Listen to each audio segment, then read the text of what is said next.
Ma'asyiral muslimin, jamaah Jumat yang dimuliakan Allah Subhanahu wa taala.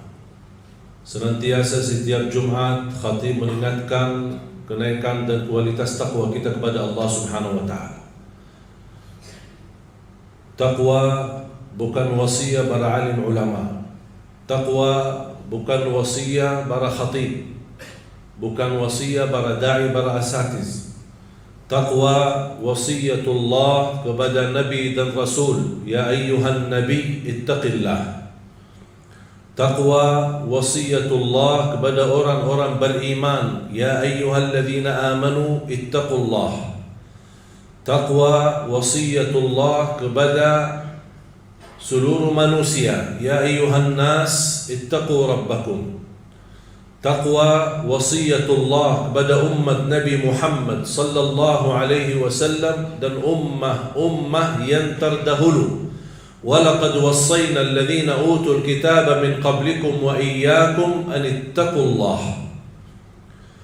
Kunci diterima amal ibadah kita di sisi Allah taqwa. Innama yataqabbalu Allah minal muttaqin. Kunci kemudahan dalam segala urusan taqwa. Wa man yattaqillah yaj'al lahu min amrihi yusra. Jaminan jalan keluar dari segala kesempitan dan segala persoalan yang kita hadapi taqwa. Wa man yattaqillah yaj'al lahu makhraja. Bahkan menjaminkan rizki wa yarzuqhu min haitsu la yahtasib. Taqwa jaminan keselamatan dari siksa neraka jahannam. Thumma nunajji alladhina ittaqaw wa nadharu adh-dhalimina fiha jithiya. Dan Rasulullah sallallahu alaihi wasallam bersabda di hadis yang sahih, ittaqillaha haitsu ma kunt, bertakwalah kepada Allah dimanapun berada. Taqwa bukan hanya di masjid atau di saat kita majlis dan beribadah. Dimanapun kita berada, kita menjaga taqwa. Inti daripada takwa kita merasakan selalu Allah menguasai kita. Dimanapun kita berada, tidak ada yang bisa kita sembunyikan, tidak ada yang bisa kita rahasiakan.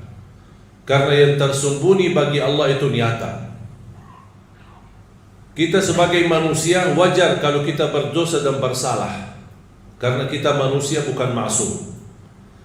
Malaikat tidak boleh berdosa, bahkan tidak bisa berdosa. Kita sebagai manusia harus berdosa. Tapi Allah Subhanahu wa taala suka orang-orang yang berdosa, yang selalu memohon ampun, yang selalu bertaubat. Nabi kita Nabi Muhammad sallallahu alaihi wasallam istighfar dalam satu hari 100 kali.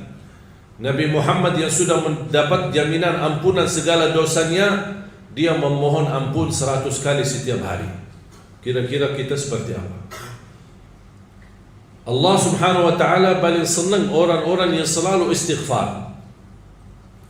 Bahkan dengan kita banyak istighfar dan rutin menjaga istighfar, mendapatkan jaminan jalan keluar dari segala kesusahan. Bahkan mendatangkan rezeki dari tempat yang tidak pernah kita nyangka. Man lazima al-istighfar ja'ala Allahu lahu min kulli hammin faraja wa min kulli dhiqin makhraja wa yarzuqhu min haitsu la yahtasib.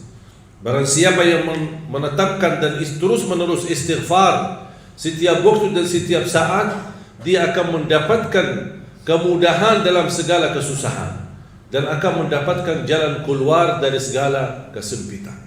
Bahkan Allah akan membuka pintu rezeki yang tidak pernah dia nyangka. Ma'asyiral muslimin, jamaah Jumat yang dimuliakan Allah Subhanahu wa taala. Kita umat Islam diberikan oleh Allah kemuliaan. Posisi kita di sisi Allah mulia. Perilaku kita yang menghina diri kita, yang menurani kemuliaan kita di sisi Allah. Perilaku kita yang membuat kita rendah di sisi Allah, padahal Allah Subhanahu wa taala sudah menetapkan kita di tempat yang tinggi. Wala tahinu wala tahzanu wa antumul a'launa in kuntum mu'minin. Jangan kalian menghina diri sendiri, jangan kita memperbuat kesedihan, karena kalian sudah ditinggikan oleh Allah Subhanahu wa taala dengan kemuliaan kalau kalian betul-betul beriman. Salah satu jaminan kemuliaan kita adalah Al-Quran. Semakin kita dekat sama Al-Quran, semakin terjaga kemuliaan kita di sisi Allah. Al-Quran sudah mulia.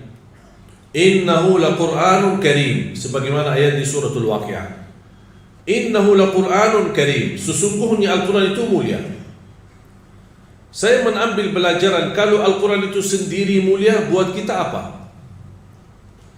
Membaca beberapa ayat dan jumlah beberapa hadis, saya menemukan Al-Quran bukan sendiri mulia, tetapi Al-Quran menjamin dan membagikan kemuliaan bagi orang-orang yang selalu dekat sama Al-Quran. Sahabat Rasulullah SAW tidak ada hentinya membaca Al-Quran. Semestinya kita mampu mengalahkan sahabat Rasulullah dalam membaca Al-Quran. Saya tidak berkata menamalkan atau menhayati, karena kita belum banyak begitu faham isinya, apalagi dalam bahasa Arab. Tapi paling tidak kita mampu mengalahkan mereka dalam membaca Al-Quran. Kenapa? Karena di zaman mereka, zaman Rasulullah SAW dan para sahabat, tidak ada Quran. Yang ada potongan ayat-ayat yang ada di dalam kulit unta, kulit kambing yang disimpan sana sini.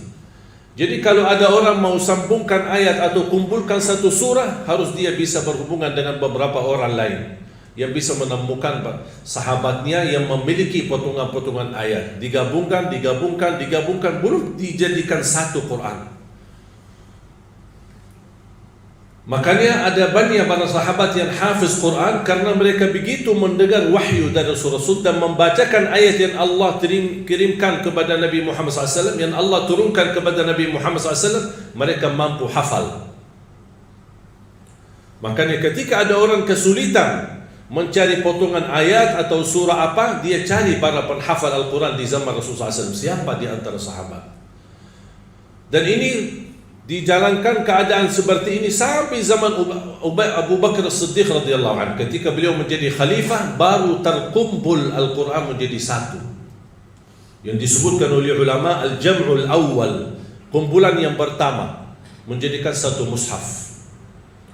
Ketika datang zaman Uthman bin Affan radhiyallahu anhu, menumbuhkan lagi menjadikan satu mushaf yang disebarkan atau diberedarkan di seluruh dunia dengan satu mushaf. Kita sekarang Al-Quran di mana-mana. Tidak ada kesulitan untuk menemukan dan mencari Quran. Dari segi harga, dari segi kualitas, kertas warna-warni, bahkan ada sekarang yang bertajwid, ada warna tajwid, ada asbabun nuzul, ada terjemahannya. Ada orang kesulitan barangkali ke pustakaan atau ke toko untuk beli Al-Quran, tidak usah capek. Alhamdulillah HP kita bisa download Al-Quran. Tapi sayang sekali, begitu fasilitas dan kemudahan kita mampu menjadikan Al-Quran budiman sehari-hari kita, tapi justru kita menjauh dari Al-Quran. Berapa kali kita baca Al-Quran dalam sehari? Saya pernah tes, kira-kira kalau maksimal saya khususkan waktu bersama Al-Quran, saya butuh berapa lama untuk khatam 30 juz. Di salah satu Ramadan, waktu saya di Madinah, kita selalu berlomba-lomba dengan teman-teman sekolah. Karena dulu di Madinah teman-teman sekolah, kita libur sekolah mulai dari bulan suci Ramadan. Dan kita sudah sepakat kalau pas bulan suci Ramadan libur, kita bertemu di Masjid Nabawi dan berlomba-lomba sebanyak-banyaknya khatam Al-Quran. Dan saya bersama teman, dan ada juga banyak kawan-kawan yang luar biasa. Ada yang 1 kali khatam, ada yang sampai 1 hari khatam 2 kali. Saya ketika tes butuh berapa lama untuk khatam 30 juz. Saya mulai membaca Al-Quran, habis subuh sampai zuhur, saya pakai alarm, kemudian saya stop, zuhur, habis salat zuhur lanjut lagi, on timernya, sampai asar, off timer, habis asar, on timer lagi. Hasilnya habis mengkhatam 30 juz, saya melihat waktunya 10 jam. 10 jam. Bagi orang yang standar, bacaannya cukup bagus, mampu mengkhatam 30 juz. Sedangkan ada orang 1 bulan 30 hari tidak bisa khatam 30 juz. 30 hari. Sedangkan 10 jam cukup. Apalagi sekarang kita di bulan Rajab. Bagi ahlul Quran, sebenarnya bulan Rajab dan bulan Sya'ban itu bulan mulia. Bahkan bulan Sya'ban disebutkan bulanul Quran atau bulanul Qurra. Yang suka membaca Al-Quran, bulannya mereka itu Sya'ban, bukan Ramadan. Kenapa? Karena dari Rajab, Sya'ban mereka sudah mempersiapkan. Jangan sampai masuk Ramadan kita malah malas membaca Al-Quran. Beda sama orang yang dari Ramadan ke Ramadan dia menunggu kesempatan. Hanya dari Ramadan ke Ramadan baru dia memperhatikan Al-Quran. Ada seorang perempuan namanya Kaila. Mungkin jamaah sekalian yang biasa nonton acara Hafiz Indonesia, seorang buta perempuan usianya 7 tahun. Saya tanya, Kaila berapa banyak membaca Al-Quran dalam seharinya? Dia jawab 5 sampai 7 juz. Saya berkata, kok kebanyakan banget? Banyak sekali. Tak capek? Kasihan kamu. Apalagi mohon maaf kamu buta. Kalau kamu tak baca Al-Quran, saya yakin Allah pasti maafkan. Karena kamu diuji dengan buta mata. Apa dia jawab? Dia berkata, saya malu sama Allah menjadikan buta saya alasan tidak membaca Al-Quran. Ini anak usia 7 tahun. Kira-kira alasan kita apa? Padahal kemuliaan yang kita dapat dari Al-Quran itu luar biasa. Sayang sekali kalau kita sudah memiliki di tengah kita kitab yang termulia, kitab yang tersuci, kitab yang teragung, tidak ada keraguan di dalamnya. Alif Lam Mim, dzalikal kitabu la raiba fihi hudan lil muttaqin. Dan membaca Al-Quran walaupun tidak mengerti isinya, tidak memahami maknanya, tidak apa-apa. Tetap dapat setiap satu huruf 10 kebaikan. Jadi kalau jamaah sekalian membaca, tak faham sama sekali, hanya baca saja, tetap mendapatkan setiap satu huruf 10 kebaikan. Alif Lam Mim bukan satu huruf. Alif satu huruf, Lam satu huruf, Mim satu huruf. Satu huruf satu kebaikan dilipatkan 10 kali lipat menjadi 10 kebaikan. Rugi kita diberikan kesempatan yang mulia seperti ini. Mana ada amal atau bacaan sebuah kitab atau apa saja kita hadis pun belum tentu dapat 10 kebaikan. Hanya Al-Quran satu huruf, bukan saat satu kali baca dapat 10 kali lipat. Dia menghitungkan berhurufnya, kita mendapatkan 10 kali lipat. Sayang sekali jamaah sekalian berhari-hari lewat tidak baca Al-Quran. Sedangkan fasilitas dan kemudahan ada di tangan kita. Tak bisa baca Al-Quran karena alasannya masih buta huruf atau berbata-bata. Jangan khawatir, ada berita gembira di hadis yang diriwayatkan Imam Muslim. Rasulullah SAW bersabda, "Walladhi yaqra'ul Qur'ana wa yatata'ta'u fihi wa huwa 'alaihi syaq lahu ajran." Barang siapa yang membaca Al-Quran dan dia mendapatkan kesusahan sambil berbata-bata dalam bacaannya, apa dapatnya? Apakah dosa karena berbata-bata? Kesulitan dalam membaca, apakah itu dosa? Kata Rasulullah SAW, tidak, itu 2 pahala. Falahu ajran. 1 pahala karena dia mau membaca, 1 lagi karena kesusahan dan kesulitan yang dia hadapi saat membaca. Mohon maaf, tidak bisa baca sama sekali. Alhamdulillah masih bisa simak, dengar. Sambil naik motor, sambil kita menjalani tugas di kantor, atau kita kemana saja pergi. Alhamdulillah sekarang fasilitas mudah. Dengan HP kita bisa kita dengar murattal, sambil kita khatam 30 juz, walaupun tidak mengerti isinya, mendapatkan keberkahan. 1 ayat kalau kita jaga setiap habis salat fardu dan ketika mau tidur, sebagaimana bersabda Rasulullah SAW, "Man qara'a ayat al-kursi dubura kulli salatin laysa bainahu wa bainal jannati illa yamut." Barang siapa yang membaca ayat kursi setiap habis salat fardu, dijamin menjadi ahli surga. Coba satu ayat saja menjaminkan kita masuk surga. Kira-kira gimana 30 juz Al-Quran? Dan selalu saya sampaikan kepada jamaah, kalau seandainya buru-buru, lagi ada rapat, ada meeting, ada urusan mendadak, tak bisa berlama-lama di masjid, tak apa-apa, habis istighfar langsung baca ayat al-kursi, terus habis itu jalan. Terus gimana subhanallah walhamdulillah dan zikir-zikir yang lain? Tak apa-apa, sambil jalan pulang bisa kita jalankan zikir itu. Asal jangan tinggalkan ayat kursi setiap habis salat, karena itu jaminan mendapatkan surga Allah Subhanahu wa taala. Saya harap jamaah sekalian, kita mempersiapkan diri mulai sekarang. Jangan menunggu Ramadan yang datang, karena belum tentu bertemu Ramadan. Tidak ada yang punya jaminan punya umur sampai bulan suci Ramadan. Makanya saya harap, kalau tidak bisa 1 juz dalam 1 hari, minimal mulai harimu baca Al-Quran, tutupi harimu dengan membaca Al-Quran. Tunjukkan perubahan. Kalau anda ingin Allah rubahkan nasib kita, anda ingin Allah merubahkan rizkimu, Allah ingin merubahkan keadaanmu menjadi lebih baik, tunjukkan perubahannya kepada Allah Subhanahu wa taala. Tunjukkan perubahan yang luar biasa, akan dapat anugerah yang luar biasa. Tapi jangan kita menjadi hamba biasa-biasa saja, tapi minta sama Allah yang luar biasa. Itu tidak adil. Oleh karena itu jamaah sekalian, mari kita minimal mulai harimu baca Quran semampunya. 1 ayat, 2 ayat, 1 halaman, apa yang anda mampu tunjukkan. Begitu habis subuh, sebelum beraktivitas, sebelum jalan ke kantor atau kemana, kita baca Al-Quran. Begitu pulang, sudah mau tidur, siap-siap, sebelum tidur ambil air wudu dan baca Al-Quran. Habis itu tidur. Semoga di antara kita memulai hari kita baca Quran, tutupi hari kita baca Al-Quran, semoga di antaranya kita mendapatkan keberkahan oleh Allah Subhanahu wa taala.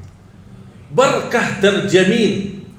Saya belajar dari ibu saya, setiap hari tidak pernah lewat pasti khatam suratul Baqarah. Setiap hari. Karena Rasulullah SAW bersabda, "Alaikum bi suratil Baqarah, fa inna akhdaha barakah wa tarkuha hasrah wa la tastati'uha al-batalah." Ambillah suratul Baqarah, jagalah suratul Baqarah. Barang siapa yang membawa suratul Baqarah, sesungguhnya dia telah membawa keberkahan. Dan barang siapa yang meninggalkan suratul Baqarah, kata Rasulullah SAW, akan menyesal. Kira-kira mau mendapatkan keberkahan atau membawa penyesalan? Kalau kita merasa diri gagal menjadi ahlul Quran ataupun hafal Al-Quran, mohon dengan sangat, jangan gagalkan anakmu menjadi penghafal Al-Quran. Saya kagumi dan terkejut ketika melihat anak-anak hafiz Indonesia, rata-rata dari orang tua yang awam, orang tua yang buta huruf, orang tua petani, orang tua yang tidak punya kemampuan. Bahkan ada orang tua yang tidak pernah belajar sama sekali Al-Quran. Tapi begitu dia memperjuangkan, sampai ada seorang ibu berkata, "Sudah, hentikan buta huruf lagi. Di masa kami cukup banyak orang buta huruf. Kami tidak mau di generasi-generasi anak-anak kami masih ada yang buta huruf." Kalau anda gagal menjadi penghafal Al-Quran, mohon jangan gagalkan anakmu.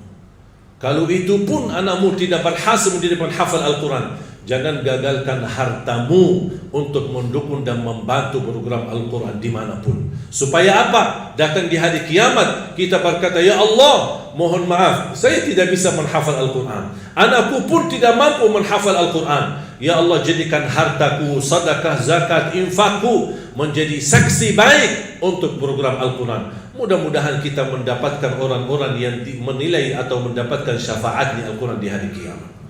Barakallahu li wa lakum fil Qur'anil azim wa nafa'ni wa iyyakum bima fihi min al-ayati wa dhikril hakim. Aqulu qawli hadha wa astaghfirullah li wa lakum wa li sa'iril muslimin wal muslimat min kulli dhanbin wa khati'ah fastaghfiruhu innahu huwal ghafurur rahim. Alhamdulillah ala ihsani wa syukru lahu ala tawfiqihi wa imtinani. Ashhadu an la ilaha illallah wahdahu la sharika lah ta'ziman li syanihi wa ashhadu anna Muhammadan 'abduhu wa rasuluhu ad-da'i ila ridwanihi. salawatu rabbi wa salamu alaihi wa ala ashabihi wa zawjatihi wa ala tabi'in wa man tabi'ahum bi ihsanin ila yaumiddin wa anna ma'ahum bi mannika wa karamika ya arhamar rahimin. Ittaqullah, ittaqullah, ittaqullah. Ma'asyiral muslimin, saya ingatkan hadis Uthman bin Affan radhiyallahu anhu yang diriwayatkan Imam Bukhari. Khairukum man ta'allama al-Qur'an wa 'allama. Sebaik-baik antara kalian yang mempelajari Al-Quran dan mengajarnya. Ini dapat hadiah besar dari Rasulullah. Kalian sebaik-baik orang. Syaratnya apa? Mempelajari Al-Quran. Di hadis yang diriwayatkan Imam Muslim, Iqra'ul Qur'ana fa innahu ya'ti yawmal qiyamati syafi'an li ashabi. Bacalah Al-Quran. Sesungguhnya Al-Quran menjaminkan syafaat bagimu. Siapa yang berkenan menjadi teman sama Al-Quran? Kita tidak tahu berapa sisa umur kita. Mari kita sama-sama menjadikan sisa umur kita berteman sama Al-Quran. Lagi pusing, lagi menghadapi masalah, coba buka Al-Quran. Wallahi bakal adem, enak, sejuk hati kita. Ini kalamullah, bukan kalam manusia. Masa kita tersentuh hati kita dengan kata-kata manusia yang indah, kata-kata manusia yang menyentuh hati, tapi ucapan Allah, kalamullah tidak pernah menyentuh hati kita. Sedangkan kalau Allah turunkan Al-Quran di atas gunung-gunung, bisa hancur menjadi pasir. Mari kita sama-sama memperhatikan Al-Quran. Jangan menunggu bulan suci Ramadan. Mulai hari ini, sedikit demi sedikit, walaupun kita tidak mampu khatam di bulan Rajab, tidak mampu khatam di bulan Sya'ban, tapi karena sudah terbiasa 2 bulan ini, kita terus berdekatan sama Al-Quran. InsyaAllah begitu tiba bulan Ramadan, kita sudah mudah untuk mengkhatam Al-Quran, bukan hanya 1 kali, tapi insyaAllah berkali-kali. Imam Syafi'i radhiyallahu anhu wa rahimahullah, dalam setiap bulan suci Ramadan khatam 60 kali. Saya membayangkan 60 kali. Kalau standar 10 jam, berarti 20 jam Imam Syafi'i membaca Al-Quran. Sisanya berapa? 4 jam sehari. Jangan berikan sisa waktumu untuk Al-Quran. Jangan bilang saya belum ada waktu. InsyaAllah kalau ada sisa waktu saya akan baca Al-Quran. Tapi saya harap jadikan Al-Quran adalah yang terutama dalam sehari-harimu, bukan yang tersisa dalam seharimu. Semoga kita semua yang hadir dimuliakan dan dijadikan oleh Allah ahlul Quran dunia dan akhirat. Inna Allah wa malaikatahu yusalluna ala nabi ya ayyuhalladzina amanu sallu alaihi wa sallimu taslima. Allahumma salli ala Muhammad wa ala ali Muhammad wa barik ala Muhammad wa ala ali Muhammad kama sallaita wa barakta ala Ibrahim wa ala ali Ibrahim fil alamin innaka Hamidum Majid.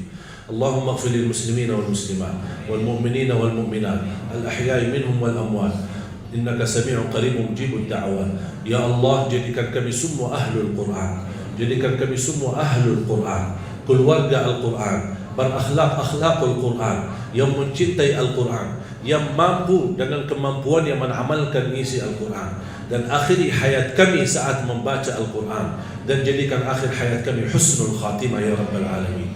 Ya Arhamar Rahimin, aku mohon untuk semua jamaah yang hadir, selepas salat ini, masing-masing pulang sudah diampuni segala dosanya, disucikan hatinya, dibersihkan jiwanya, diselamatkan setiap langkah-langkahnya, disehatkan badannya, diberikan kemudahan dan keberkahan rezekinya yang mencukupi bisa membawa kita semua ke tanah suci, haji dan umrah dan ziarah Nabi Muhammad sallallahu alaihi wasallam.